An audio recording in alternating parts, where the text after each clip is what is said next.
The morning sun cast long shadows across the marble courtyard of the royal palace as Prince Alexander made his way to the stables.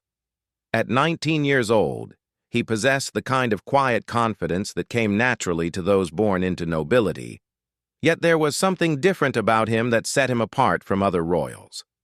While his older brother Charles preferred the comfort of silk sheets until noon, Alexander had developed a habit of rising before dawn to walk the palace grounds alone.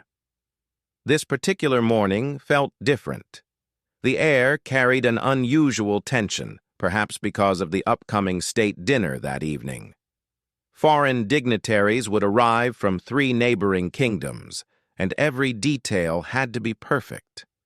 The palace staff had been working around the clock for weeks, preparing for what many considered the most important diplomatic gathering in a decade. As Alexander rounded the corner near the servant quarters, he noticed something that made him pause. A young guard, probably no more than 22 or 23, was struggling with what appeared to be his uniform. The man's hands were shaking slightly as he tried to fasten the intricate golden clasps that held the ceremonial jacket together.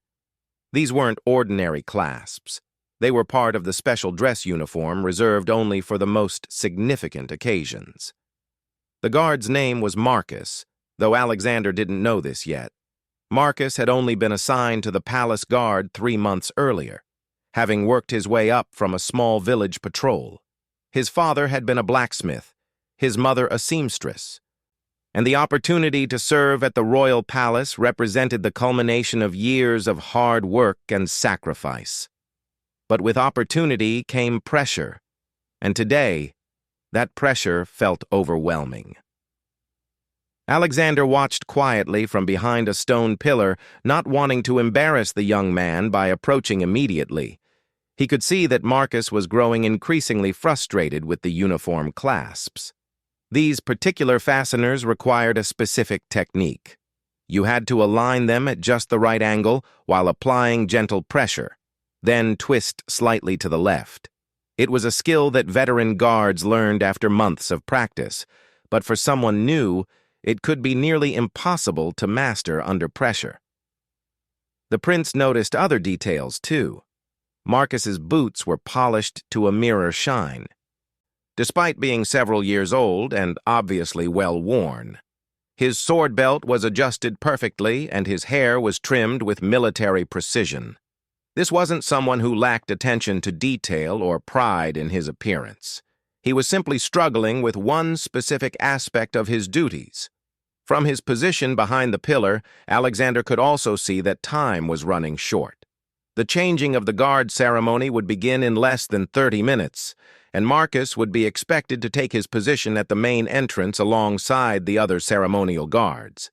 If he wasn't properly dressed, it would not only reflect poorly on him personally, but could potentially cause problems for his commanding officer and the entire palace security protocol. The young prince found himself at a crossroads. Royal protocol dictated that he should either ignore the situation entirely or report it to the appropriate commanding officer. Members of the royal family weren't supposed to involve themselves directly in the day-to-day struggles of palace staff. Yet something about the scene troubled him. He could see the genuine effort Marcus was putting in, the obvious care he was taking with every other aspect of his uniform, and the growing panic in his movements as time continued to tick away. Alexander had always been taught that true leadership meant understanding when rules should be followed and when human compassion should take precedence. His late grandmother, the Queen Mother, had often told him that the measure of a ruler wasn't found in how they treated those who could benefit them, but in how they treated those who needed help when no one else was watching. The sound of approaching footsteps echoed through the courtyard. Marcus heard them too, and his efforts with the clasps became even more frantic. In his haste, he dropped one of the small golden pieces, and it rolled across the stone pavement with a soft metallic ring. Alexander watched as the young guard's face filled with something close to despair. Without thinking further about protocol or propriety, Alexander stepped out from behind the pillar. He approached Marcus with the same quiet confidence he brought to everything else. But there was also a gentleness in his manner that immediately put the struggling guard somewhat at ease. Marcus's eyes widened as he recognized the prince. His first instinct was to drop to one knee in formal salute. But his partially fastened uniform made the movement awkward and unstable. He began to stammer an apology, clearly mortified that a member of the royal family had witnessed his struggle. Alexander raised a hand gently, a subtle gesture that conveyed both authority and reassurance. He didn't speak immediately. Instead, he knelt down and retrieved the fallen clasp, examining it briefly in the morning light. The small golden piece was intricately crafted, bearing the royal coat of arms in miniature detail. It represented centuries of tradition and the weight of service to the crown. When the prince finally spoke, his voice was quiet but clear. What he said next would change not only Marcus's morning, but potentially the trajectory of his entire career at the palace. The words carried an authority that came not from royal birthright alone, but from genuine understanding of what it meant to serve others. The morning air seemed to grow still as Alexander prepared to issue his quiet command, a moment that would demonstrate the kind of leader he was becoming and the values that would guide him throughout his life. In the distance, the palace bells began to chime, marking another quarter hour toward the ceremony that would either make or break young Marcus's reputation as a royal guard. Neither man realized it yet, but this encounter would become a defining moment for both of them, the beginning of an understanding that would influence how they approached their respective duties for years to come. The prince was about to learn something important about leadership, while the guard was about to discover that sometimes help comes from the most unexpected sources. As the final notes of the bells faded across the courtyard, Alexander looked directly into Marcus's eyes and spoke the words that would set everything in motion. "Show me your hands," Alexander said quietly, his voice carrying no judgment, only practical concern. Marcus hesitated for a moment, then extended his hands toward the prince. Alexander noticed immediately what he had suspected. The young guard's fingers were trembling slightly, not from fear alone, but from what appeared to be a minor nervous condition. It was subtle, but enough to make the delicate work of fastening intricate clasps nearly impossible under pressure. Alexander nodded thoughtfully, then did something completely unexpected. He removed his own light jacket, revealing a simple white shirt underneath. With practiced movements, he began to demonstrate the proper technique for handling the ceremonial clasps. "The trick isn't in forcing them," he explained, his voice remaining low so no one else could overhear. "Watch how I hold this. You see, the pressure comes from your thumb and middle finger, not your index finger. And when your hands shake, you work with the movement, not against it." Marcus watched intently as the prince demonstrated the technique twice, then handed the clasp back to him. "Try it now, but don't think about the time. Focus only on the motion." The young guard took a deep breath and attempted the technique. On his first try, the clasp slipped slightly, but on the second attempt, it clicked into place perfectly. A look of relief and amazement crossed his face. "Better," Alexander said with a slight smile. "Now the others. Remember, steady breathing helps steady hands." As Marcus worked on the remaining clasps, Alexander kept a casual watch for anyone else who might be approaching. He realized he was taking a risk by involving himself so directly in this situation. If word got back to his father, the king, or worse, to his brother Charles, there would likely be questions about proper royal behavior and maintaining appropriate distance from palace staff. But watching Marcus's confidence grow with each successfully fastened clasp, Alexander felt certain he was making the right choice. Leadership, he had come to believe, wasn't just about giving orders from a distance. Sometimes it required getting involved in the details that others might consider beneath notice. "You're from outside the capital, aren't you?" Alexander asked as Marcus worked on the final clasp. Marcus nodded, his concentration still focused on his uniform. "A village called Millbrook, Your Highness. About 60 miles north of here." "I know it," Alexander replied. "Good farming country. My grandmother used to tell stories about visiting there when she was young, said the people there understood the value of honest work." This simple acknowledgement meant more to Marcus than the prince could have realized. In the 3 months since arriving at the palace, very few people had bothered to ask him about his background, and none had spoken positively about his rural origins. Most of the other guards came from military families or had connections within the capital. Marcus often felt like an outsider struggling to prove his worth. "There," Marcus said, as the final clasp clicked into place. His uniform now looked exactly as it should for the ceremony. The transformation was remarkable, from a young man struggling with self-doubt to a guard who looked every bit the part of royal protection.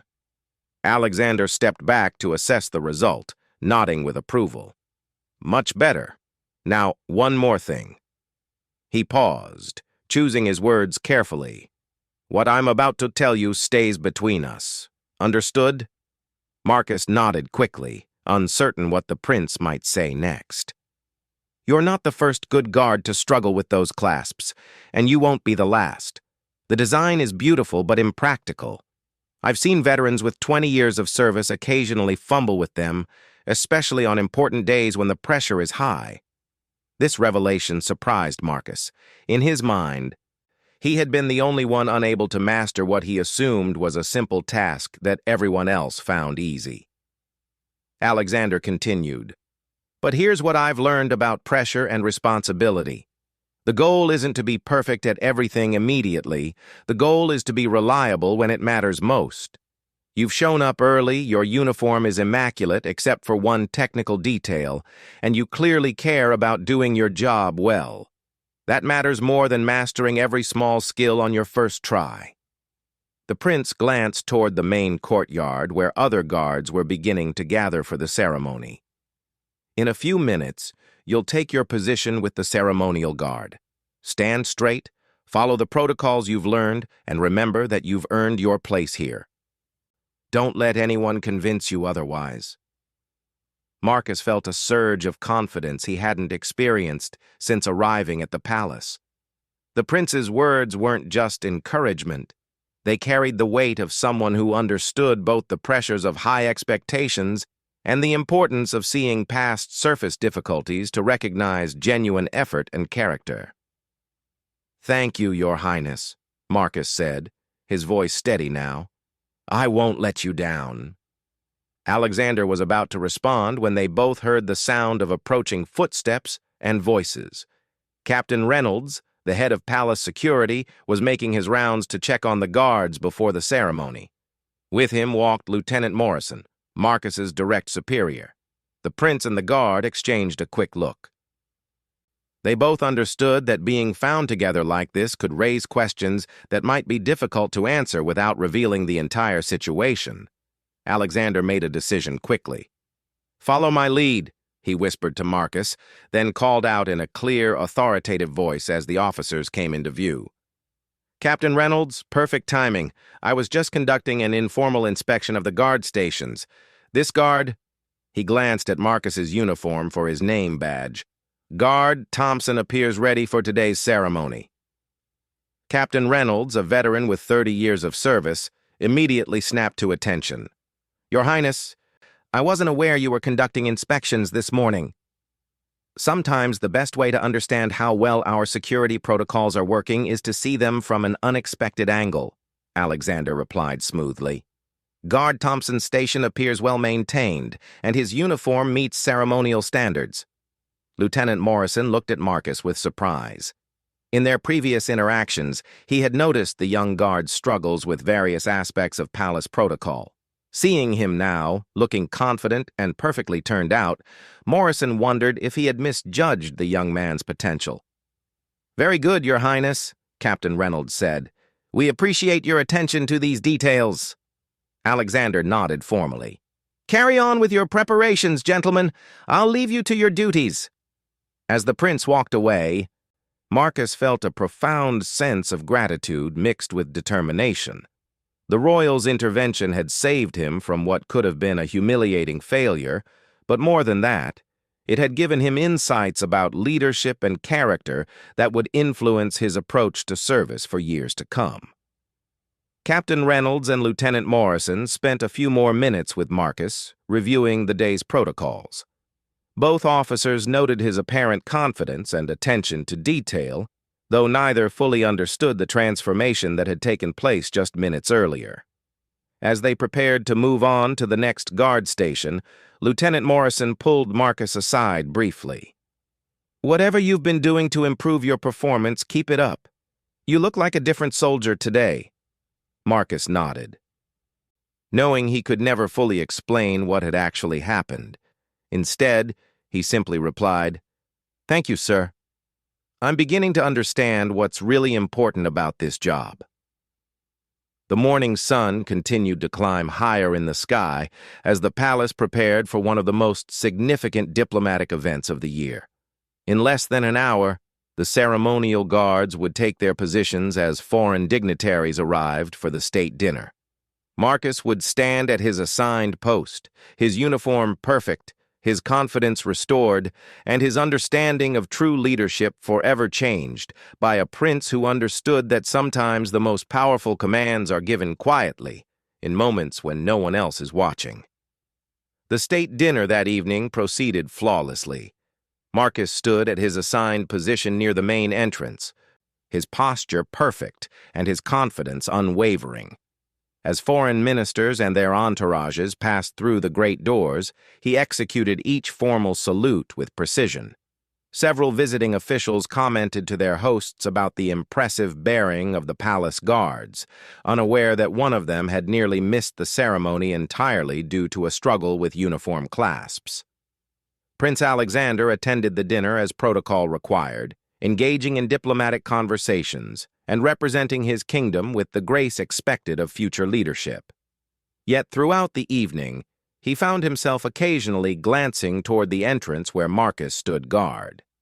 Each time he saw the young man performing his duties with evident pride and competence, Alexander felt a quiet satisfaction that had nothing to do with international relations or royal obligations. During a brief break in conversations, Alexander's father, King Edmund, approached him with a thoughtful expression. "I received an interesting report today from Captain Reynolds," the king said quietly. Alexander maintained his composure, though he wondered what exactly had been reported. "Oh?" "He mentioned that you conducted surprise inspections of the guard stations this morning. That's not typically part of your usual routine." The king's tone was neutral, neither critical nor approving, simply curious. "I thought it might be valuable to observe our security preparations from a different perspective," Alexander replied honestly. "Sometimes you learn important things when people aren't expecting formal evaluation." King Edmund nodded slowly. "And what did you learn?" Alexander chose his words carefully. "That we have dedicated people in positions throughout the palace who take their responsibilities seriously, even when they face challenges that others might not immediately recognize." The king studied his younger son's face for a moment. Throughout Alexander's life, Edmund had watched him develop a character quite different from his older brother Charles. Where Charles enjoyed the privileges of royal birth and the attention that came with being heir apparent, Alexander seemed drawn to understanding how things actually worked, especially the experiences of people whose contributions often went unnoticed. "I also heard," the king continued, "that you spoke with some of the guards personally during these inspections." Alexander nodded. "Brief conversations, yes. I find that people often perform better when they know their efforts are recognized."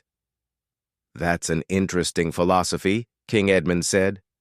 "Your grandmother would have approved. She always believed that leadership meant understanding the people you serve alongside, not just those you serve." This reference to the Queen Mother brought a slight smile to Alexander's face. "She taught me that some of the most important moments in leadership happen when no one else is watching." The king was quiet for a moment, then placed a hand on his son's shoulder. "Continue with those inspections, if you find them valuable. But perhaps in the future coordinate with Captain Reynolds beforehand. He's a good man, but he worries about protocol." "Of course, Father," Alexander agreed, relieved that his morning activities hadn't created any serious complications. As the evening progressed, Alexander had several more diplomatic conversations, but his thoughts occasionally returned to the morning's encounter. He realized that helping Marcus with his uniform clasps had taught him something important about the difference between authority and leadership. Authority came with his royal title, but leadership had to be earned through actions that demonstrated genuine care for others. Near the end of the dinner, as guests began to prepare for departure, Alexander excused himself briefly from the main hall. He walked toward the entrance, where the ceremonial guards were still maintaining their posts. As he approached Marcus's position, he nodded slightly in recognition. Marcus, following proper protocol, remained at attention, but managed a subtle expression of gratitude that only Alexander could see. In that brief moment, both men understood that their morning encounter had created something valuable, not just a solution to an immediate problem, but a foundation of mutual respect that transcended the usual barriers between royalty and palace staff. Over the following weeks, Alexander did indeed continue his morning inspections, though he coordinated them with Captain Reynolds as his father had suggested. These walks became a regular part of his routine, and gradually other members of the palace staff grew accustomed to seeing the young prince moving through areas where royalty traditionally didn't venture. During these inspections, Alexander learned about the daily challenges faced by everyone from kitchen staff to stable hands, from seamstresses to gardeners. He discovered that many people throughout the palace dealt with difficulties similar to Marcus's uniform struggle. Technical aspects of their jobs that seemed simple from the outside, but required experience and confidence to master. Marcus, meanwhile, flourished in his role as a palace guard. The confidence he had gained from Alexander's intervention carried over into other aspects of his duties. Within 6 months, he was promoted to senior guard, and within a year, Lieutenant Morrison recommended him for specialized training in diplomatic security. The tremor in Marcus's hands never completely disappeared, but he learned to manage it effectively. More importantly, he developed a reputation for helping newer guards who struggled with various aspects of their duties. He never forgot how it felt to receive assistance when he needed it most, and he made sure to offer the same kind of quiet support to others who found themselves in similar situations. Captain Reynolds, observing these positive changes throughout his command, began to understand the value of the prince's unconventional approach to leadership. He started encouraging more informal interactions between officers and their subordinates, finding that small acts of recognition and assistance often prevented larger problems from developing. 3 years later, when Prince Alexander was being considered for additional responsibilities in preparation for his eventual role as king, one of the factors cited in his favor was his understanding of palace operations at all levels. Advisors noted that he demonstrated unusual awareness of the challenges faced by staff throughout the royal household, and that this knowledge made him more effective in addressing both practical and personnel issues. Alexander never spoke publicly about his encounter with Marcus that morning, and Marcus, now a respected member of the palace guard leadership, never revealed the details of how a struggling young guard had received help from an unexpected source. But the lessons from that brief interaction continued to influence both men's approaches to leadership and service. Years later, when Alexander himself became king, one of his first initiatives was to establish a mentoring program within the palace staff. The program paired experienced workers with newcomers, ensuring that people facing challenges similar to what Marcus had experienced would have systematic support rather than having to rely on chance encounters. The program was successful beyond all expectations, reducing turnover among new staff and improving overall morale throughout the palace. When courtiers asked King Alexander what had inspired this particular initiative, he simply said that he had learned early in life that sometimes the most important leadership happens in quiet moments when someone needs help and no one else is watching. Marcus, by then Captain Marcus Thompson, often trained new guards in various aspects of their duties, including the proper technique for fastening ceremonial uniform clasps. He taught them not just the technical skills, but also the importance of asking for help when needed and offering assistance to others who struggled. In the end, a moment that had begun with a young guard's frustration over uniform clasps had grown into a philosophy of leadership that influenced an entire royal household. The quiet command that Prince Alexander had issued that morning, not a formal order, but a demonstration of how to lead through understanding and assistance, had created ripples that continued to spread long after that first diplomatic dinner had ended. The lesson proved enduring. True authority comes not from the power to command from a distance, but from the wisdom to recognize when someone needs help and the courage to provide it, even when no one else is watching. Sometimes the most powerful leadership happens not in grand gestures or public declarations, but in quiet moments of human connection that remind everyone involved of what service truly means.